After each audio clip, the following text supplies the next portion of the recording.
Jumpa lagi dengan kami di acara podcast Bijak Peduli, Bincang Pajak bersama KPP Durensawit.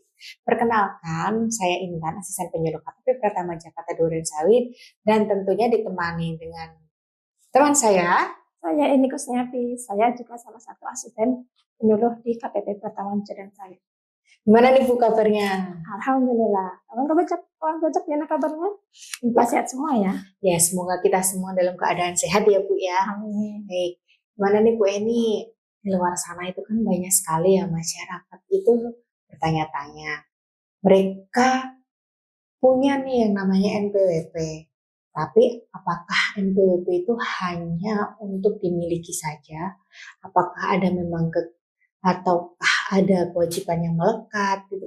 Banyak sekali masyarakat di luar sana yang banyak sekali pertanyaan-pertanyaan yang mungkin memang akan kita bahas ya Bu ya di sini gitu. Ya, betul sekali kawan pajak. Kita kali ini akan membahas tentang hak dan kewajiban kita sebagai wajib pajak. Oke, dari ini sendiri Bu, sebenarnya wajib pajak itu apa sih Bu? Ya, wajib pajak adalah orang pribadi dan badan yang memenuhi syarat untuk menjalankan kewajiban perpajakan sesuai undang-undang. Nah, oke, berarti memang mereka sudah memenuhi persyaratan itu sendiri ya Bu ya. Lalu apakah masyarakat nih ketika sudah memiliki NPWP ya sudah memiliki saja gitu. Atau kan kadang ini sebagai kadang cuma nganggur di dalam dompet nih, ya udah kita daftar lalu udah selesai kayak yang penting kita punya. Gimana sih Bu Eni? Iya, betul sekali. Itu gimana ya, kawan pajak sebagai wajib pajak kita tentu perlu tahu ya apa saja hak dan kewajiban kita sebagai wajib pajak. Nah, di antara kewajiban kita sebagai wajib pajak itu yang pertama adalah mendaftarkan diri sebagai wajib pajak. Jadi kita sebagai warga negara yang baik, kita tentu inginkan ikut menyumbang dalam peranan negara dalam pembangunan dengan cara mendaftarkan diri sebagai wajib pajak. Yang kewajiban yang berikutnya adalah menghitung pajak kita. Itu dengan menghitung tentunya pasti ada ini ya tata caranya dan ada tarifnya. Menghitung pajak kita, kemudian selanjutnya kita menyetorkan pajak yang mungkin ada, misalnya kita punya penghasilan ya, mungkin ada pajaknya, kita kewajiban selanjutnya adalah membayarkan pajak kita. Dan kewajiban yang terakhir adalah melaporkan SPT tahunan. Oke, berarti kita itu punya kewajiban ya Bu. Yang pertama tadi kan mendaftarkan diri, ya ditandai dengan wajib pajak punya NPWP tadi ya Bu ya. Oke, setelah mendaftarkan diri lalu menghitung ya Bu ya. Menghitung berapa penghasilan yang kawan-kawan pajak miliki. Betul. Setelah itu membayar apabila memang ada yang harus dibayarkan. Kalau tadi ada pajaknya nih, ternyata penghasilan saya segini, hitung-hitung ada pajaknya. Ya kita kewajibannya kita sebagai warga negara yang baik adalah membayar pajak. Oke, dan yang terakhir melaporkan SPT tahunan. Nah, oke, berarti kita harus menjalankan kewajiban ini semua ya Bu ya. Lalu misalkan kalau misalkan kewajiban itu sampai lupa gimana ya Bu ya untuknya pajak sebagai tentu kalau misalnya ada kewajiban kalau nggak dilaksanakan biasanya ada sanksinya ya. Ya nanti akan kita bahas juga tentang sanksinya apabila kita tidak melaksanakan kewajiban yang tadi saya sebutkan tadi. Oke, baik. Nah tadi kan ada yang namanya kan kita dapat NPWP ya Bu ya. Lalu wajib pajak itu kan menghitung. Nah, gimana sih Bu caranya menghitung itu sendiri? Menghitung penghasilan mereka. Kan mereka biasanya kan bekerja seperti itu kan. Nah, itu gimana untuk tahu apa yang harus dihitung tuh apa gitu gimana Bu? Ya, kawan pajak kalau kita misalnya tadi udah mendaftar. Pasti kalau kawan pajak punya NPWP udah tahu ya cara mendaftarnya. Itu dengan cara datang ke KPP atau KP2KP. Dan bisa juga melalui online yaitu melalui direct.pajak.go.id. Nah, setelah kita sudah mendaftarkan diri sebagai wajib pajak, kewajiban berikutnya adalah menghitung. Nah, menghitung itu ada mekanisme yaitu tadi membayar sendiri, dipungut atau dipotong dari pemberi kerja, dan kemudian ada juga yang membayar lewat pihak lain yaitu pihak yang ditunjuk pemerintah untuk memungut pajak. Nah, tadi kalau untuk yang dipotong oleh pemberi kerja biasanya karyawan. Kita sebagai karyawan pegawai negeri atau swasta, kita pasti udah dipotong pajaknya oleh Pemberi pemberi kerja.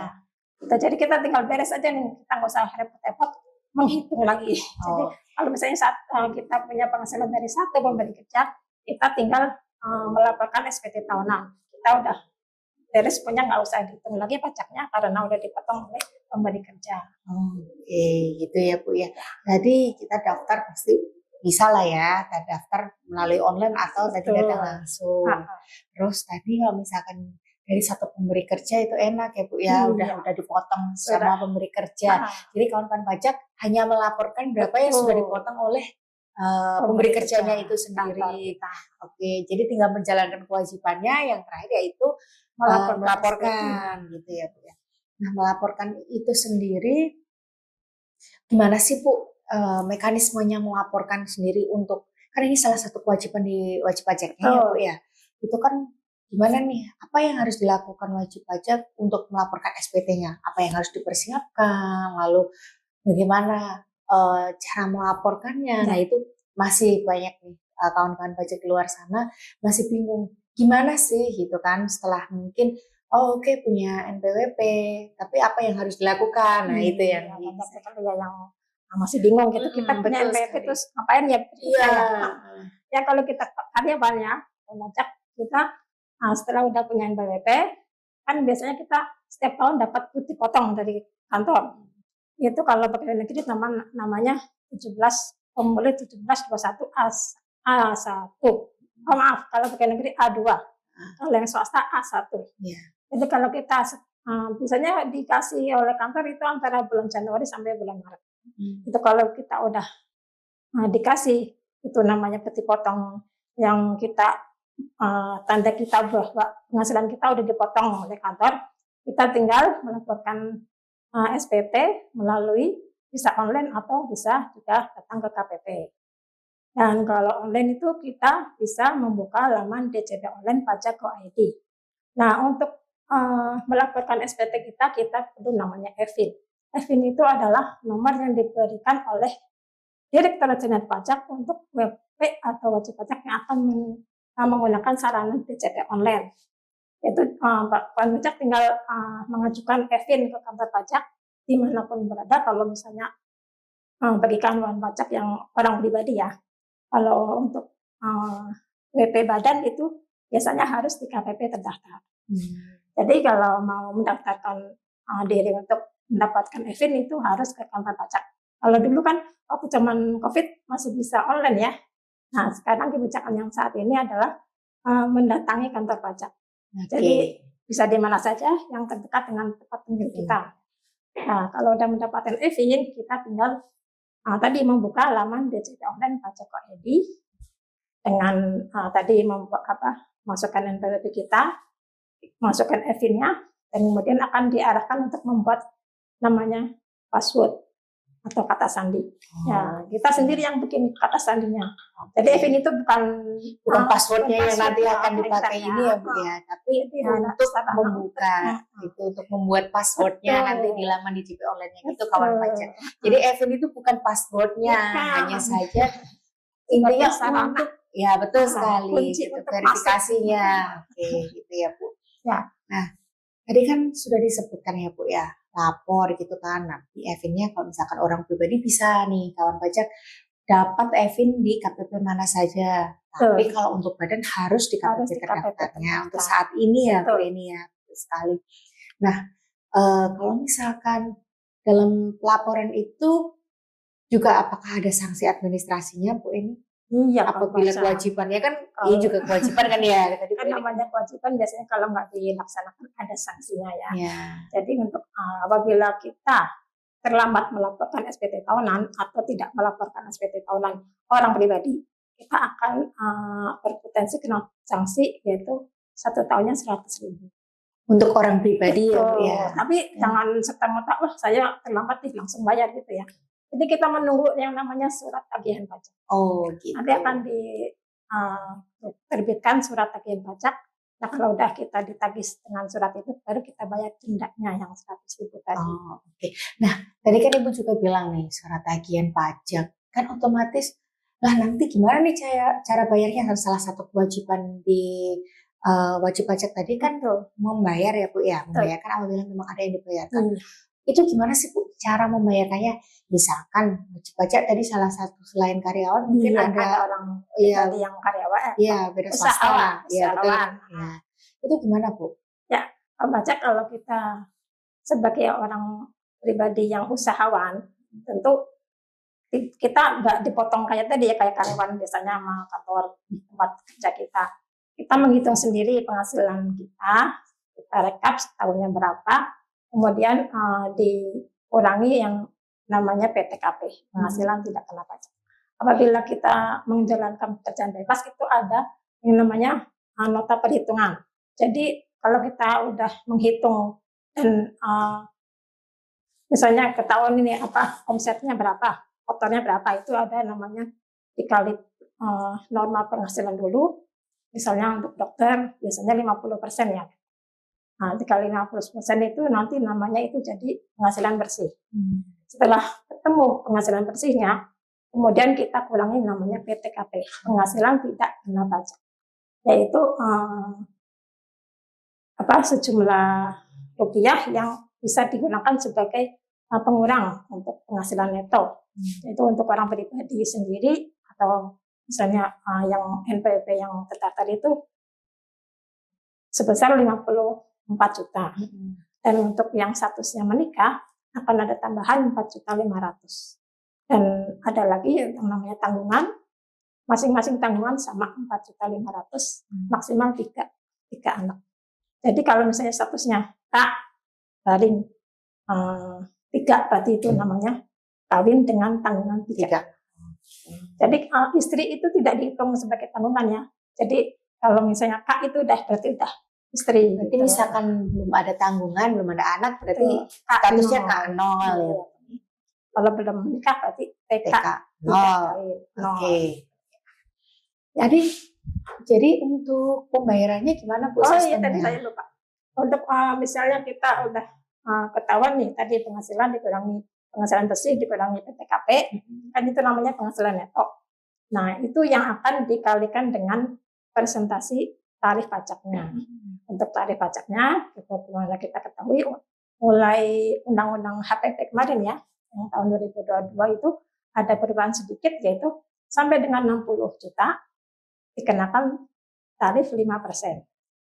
Nah, selanjutnya sampai dengan 250, tarif berikutnya adalah 15%, dan 250 sampai 500 dikenakan 25%. Nah, yang berikutnya 500 sampai dengan 5 miliar ya. Yang 5 miliar itu kena 30%, dan tarif tertinggi adalah di atas 5 miliar itu kena 35%. Jadi progresif sifatnya ya kayak. Oh ya, progresif ya Bu ya sifatnya, nggak semua dipukul rata sekian langsung gitu. Misalnya penghasilan 5 miliar langsung 35 miliar. Enggak dong. Jadi dari 5% dulu, 15%, 25%, 30% gitu. Jadi jadi sesuai dengan lapisannya gitu ya Bu ya, berapa penghasilannya. Oke, tadi kan setelah itu Bu, setelah kita tahu itu pajaknya, setelah udah ketahuan pajaknya, maka kita ingat-ingat nih, penghasilan kita ada dipotong pihak lain nggak? Misalnya waktu kita mendapatkan penghasilan ini, misalnya udah dipotong pihak ketiga. Nah, itu bisa mengurangkan dulu sebagai kredit pajak. Ada pasal 21, ada pasal 23, 22 itu biasanya bisa digunakan sebagai pengurang pajak yang berhutang.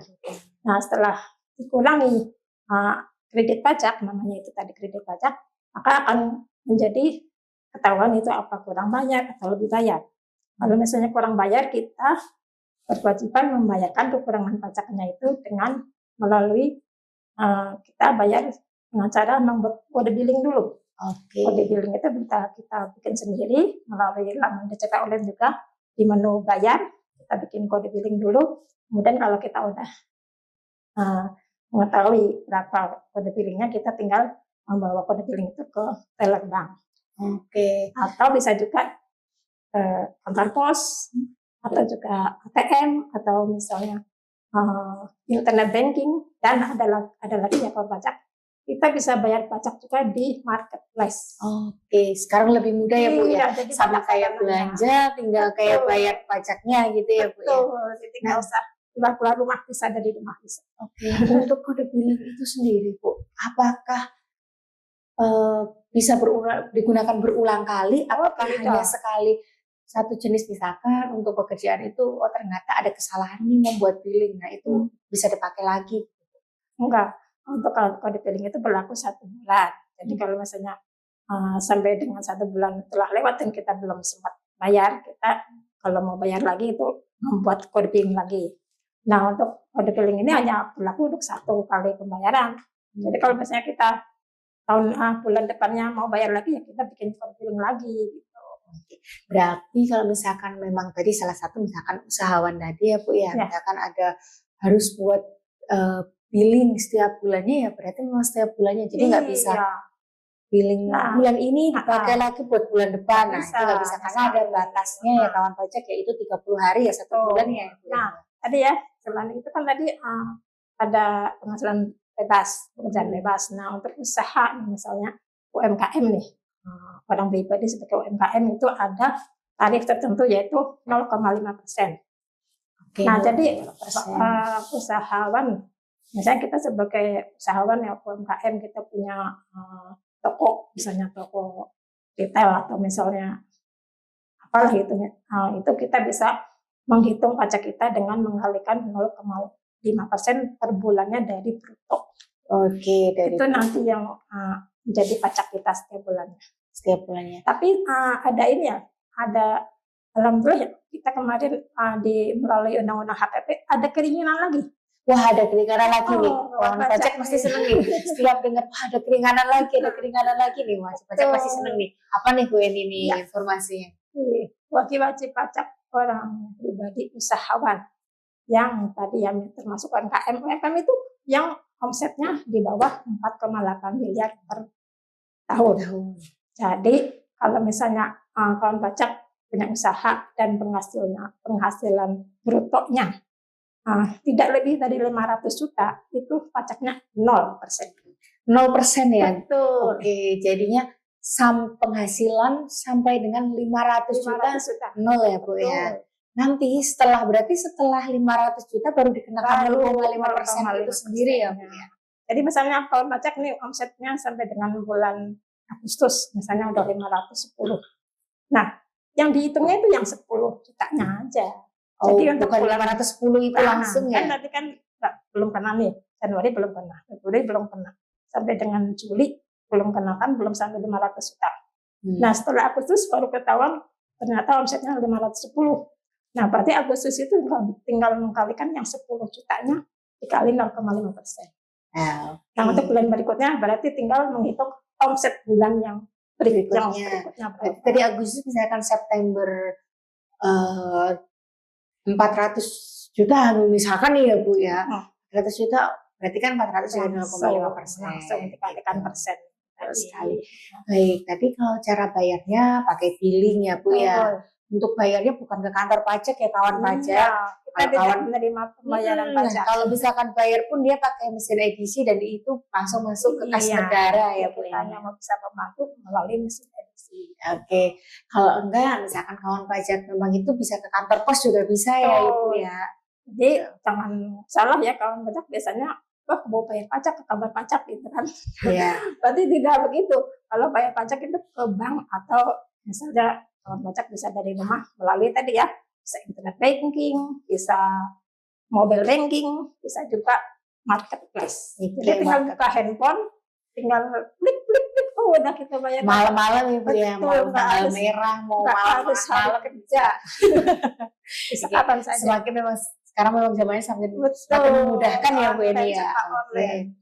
Tadi kan dari segi kewajiban ya Bu ya, dari mendaftar, terus menghitung, terus membayar, lalu melapor. Nah, sekarang kan kewajiban sudah dipenuhi nih oleh kawan-kawan pajak semua. Apa sih hak yang dapat diperoleh oleh kawan-kawan pajak itu sendiri? Nah, itu tadi kewajiban kita sebagai wajib pajak ya kawan pajak. Nah, di samping kita harus mengetahui kewajiban kita, dan kita juga perlu mengetahui hak-hak kita. Jadi kawan pajak sebagai wajib pajak kita berhak untuk misalnya tadi dalam hal kita ditetapkan pajaknya nih sama kantor pajak kita, misalnya keberatan kita nggak sanggup, kita bisa mengajukan keringanan misalnya tadi, oh saya belum mampu nih bayar sekarang, kita bisa mengajukan mengangsur pajak yang harus kita bayar, atau misalnya kita kayaknya nggak sanggup lagi nih bayar, kita bisa mengajukan penghapusan sanksi, atau misalnya ternyata kayaknya berat nih apa yang ditetapkan nama kantor pajak, kita bisa mengajukan keberatan. Jadi misalnya kalau misalnya kita ditetapkan sejumlah pajak segini, terus kayaknya berat, saya kayak nggak bisa ini, dan saya punya alasan bahwa tidak benar itu, gitu. Misalnya tidak benar, penghasilan saya nggak sebesar itu, gitu. Kita bisa mengajukan keberatan. Apabila kalau pajak belum puas dengan tadi keberatan, misalnya di hasilnya ditolak atau misalnya diterima sebagian, dan kalau pajak belum puas, kalau pajak bisa mengajukan berikutnya adalah banding. Dan apabila masih kurang pas juga, kalau bisa mengajukan peninjauan kembali di Mahkamah Agung. Oke, berarti itu salah satu dari haknya. Ada yang lain lagi, Bu? Ya, hak berikutnya adalah misalnya kawan pajak punya PPh yang dibayarkan setiap masanya. Itu angsuran yang bayar pasal 25 ya, misalnya ternyata kayaknya tahun ini ada penurunan misalnya. Kawan pajak bisa mengajukan namanya pengurangan PPh pasal 25. Pengurangan angsuran. Iya. Jadi misalnya kayaknya nanti bakal lebih bayar ya di SPT tahun depan. Kayak kawan pajak bisa mengajukan pengurangan PPh pasal 25. Yang berikutnya adalah misalnya kawan pajak melaporkan SPT tahunan, tapi ternyata statusnya lebih bayar. Kawan pajak bisa mengajukan pengembalian kembali atau tadi restitusi. Restitusi itu ada aturan baru sekarang ya Pak Intan, yaitu untuk orang pribadi sampai dengan 100 juta bisa mengajukan pendahuluan, pengembalian pendahuluan. Jadi prosesnya lebih cepat dari yang dulu-dulu ya Pak Intan. Percepatan pengembalian pendahuluan ya Bu ya Mas. Pendahuluan. Jadi kawan pajak bisa mengajukan restitusi dan akan diteliti oleh kami peneliti.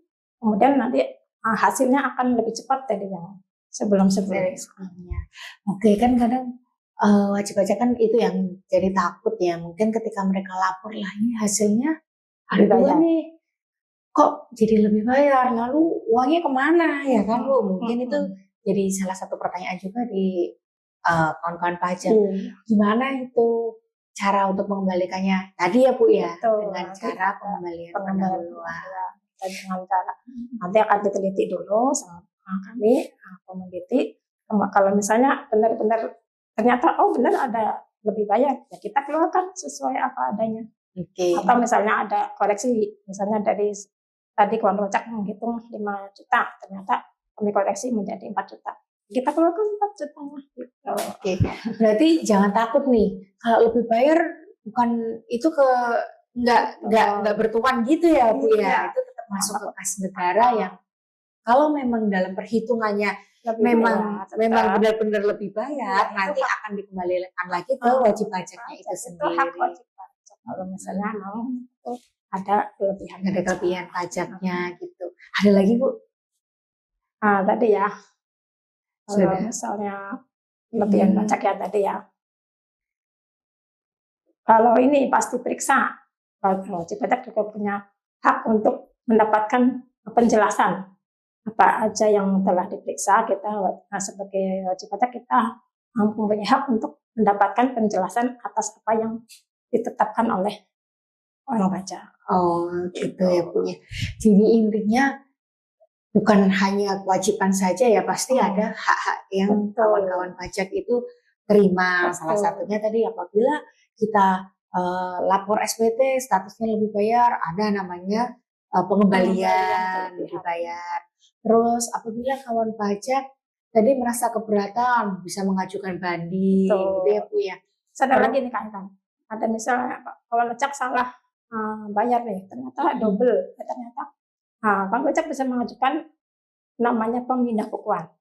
Jadi kawan pajak bisa mengajukan bahwa pajak ini bisa dialihkan untuk masa depan atau untuk tahun depannya, atau misalnya ternyata saya nggak ada ini lagi yang akan bakal terutang, kawan pajak bisa mengajukan pengembalian pajak yang seharusnya tidak terutang. Jadi kawan pajak jangan khawatir, wah saya udah salah nih, salah bayar nih, ini double nih bayarnya. Jangan takut hilang ya. Jadi kawan pajak bisa mengajukan namanya pengembalian pajak yang seharusnya tidak terutang. Kemudian ada juga kawan pajak berhak atas insentif yang seperti kemarin ya, tahun kemarin waktu kita ada pandemi, kan pemerintah telah mengeluarkan berbagai aturan tentang insentif pajaknya. Kalau misalnya memenuhi syarat, bisa memanfaatkan insentif pajak tersebut. Oke, berarti sebenarnya banyak ya Bu ya yang diberikan hak-haknya ke wajib pajak itu. Hanya mungkin kawan-kawan pajak belum pada tahu, makanya kita akan bahas, kan kali ini kita bahas terkait kewajiban dan hak-haknya yang bisa itu wajib pajak. Nah, tentunya dengan pembahasannya mungkin sedikit-sedikit ini biar wajib pajak kan biar ternyata kewajiban saya memang harus seperti ini, menjadi wajib pajak yang patuh di kemudian hari. Yang kedua memang tahu hak-haknya ketika memang tadi ada yang takut nih, aduh Bu saya ternyata bayar tapi ternyata double, takutnya nanti saya rugi dong, saya bayarnya double dan lain-lain. Iya kan, takutnya ini jadi kayak wah jadi harus bayar ulang dan lain-lain. Nah, itu kan bisa ya Bu ya, untuk dilakukan yang seharusnya tidak terutang atau bisa dilakukan pemindah bukuan tadi. Nah, itu yang sering ditanyakan sih, aduh saya salah gimana dan lain-lain. Nah, sekarang caranya kalau tadi misalnya pemindahan bukuan bisa mengajukan lewat loket TPT, yaitu manual dengan formulir, bisa juga dengan namanya IPBK. Jadi kawan pajak tidak perlu ke kantor pajak, tapi dengan memanfaatkan sarana IPBK yang ada di laman DJP Online Pajak.id. Ya.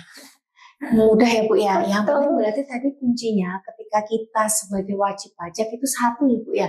Punya Evin tadi ya Bu ya. Berarti kunci di utamanya untuk masuk ke laman DJP Online-nya biar bisa bikin billing untuk pembayaran sendiri, untuk mengakses fasilitas tadi ya Bu ya. Juga misalnya kawan pajak perlu namanya fiskal, surat keterangan fiskal. Kawan pajak bisa langsung mendapatkan lewat DJP Online. Oh bisa ya Bu ya, otomatis itu. Berarti bisa minta kayak keterangan status wajib pajak gitu ya Bu ya itu. Nah oke. Mungkin banyak kawan pajak nggak tahu nih Bu, fiskal itu apa sih surat itu. Nah itu kayak ini kan ya Bu ya. Seperti misalnya kawan pajak yang punya usaha untuk misalnya ikut lelang atau misalnya untuk tender apa biasanya diminta oleh bagian transaksi ya. Transaksi untuk minta ini statusnya gimana di kantor pajaknya.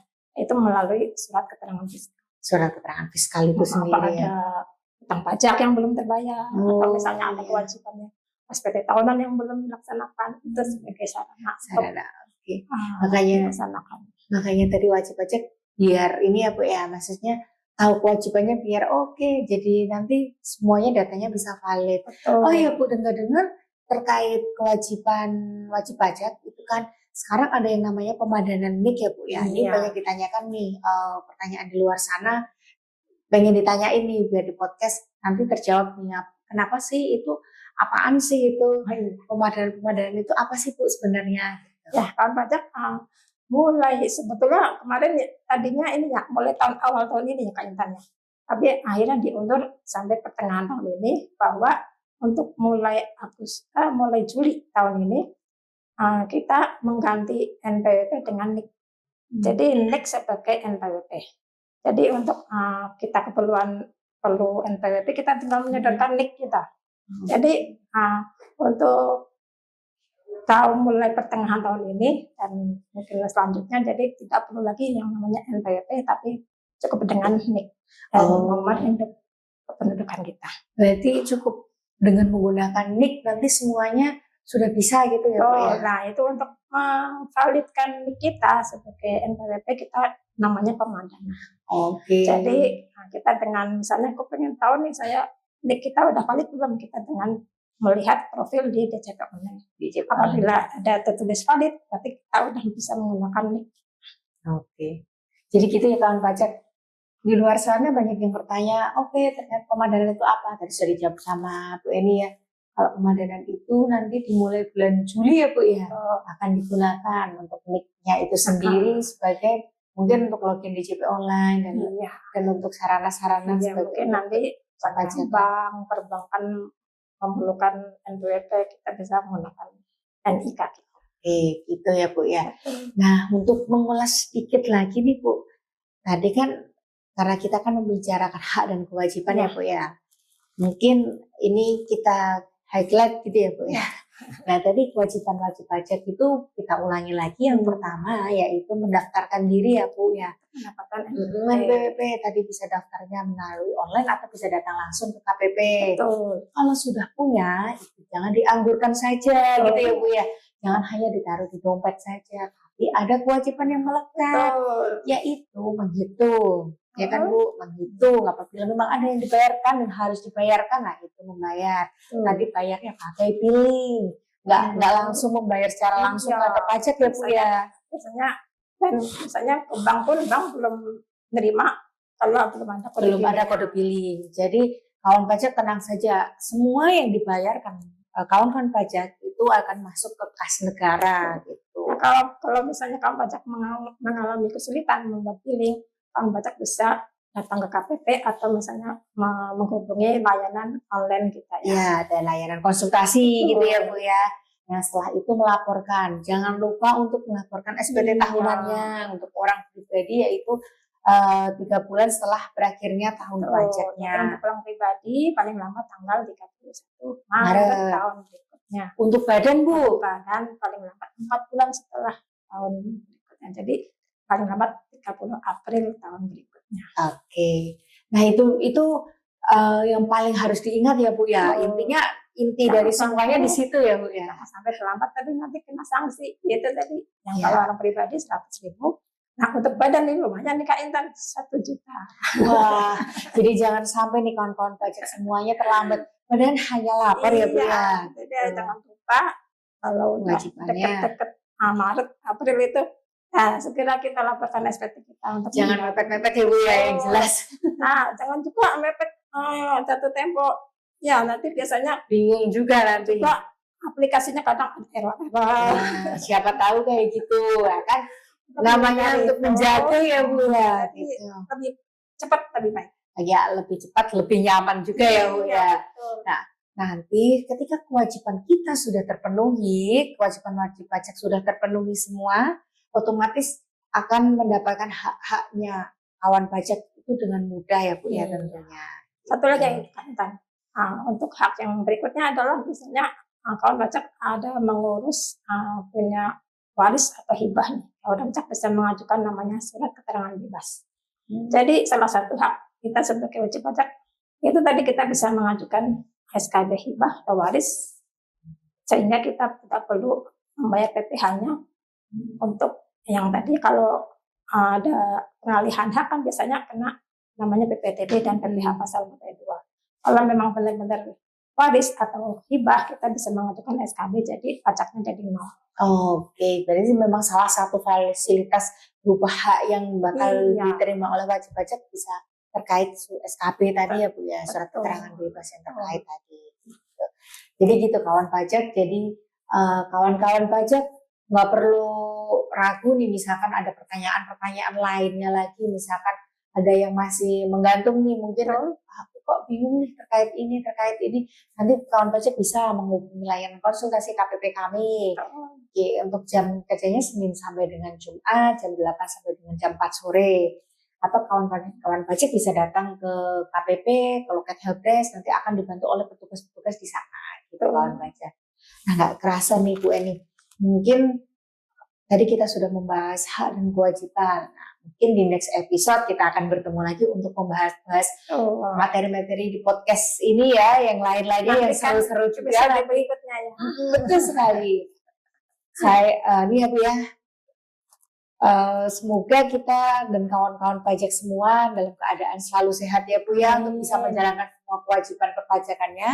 Dan kami doa semoga kawan pajak usahanya lebih maju sehingga lebih bisa lagi membayar pajak kan ini ikut berperan membangun negara. Oh iya betul sekali Bu. Jadi kontribusinya wajib pajak sangat Iya. besar untuk negeri ini ya Bu Iya, ya.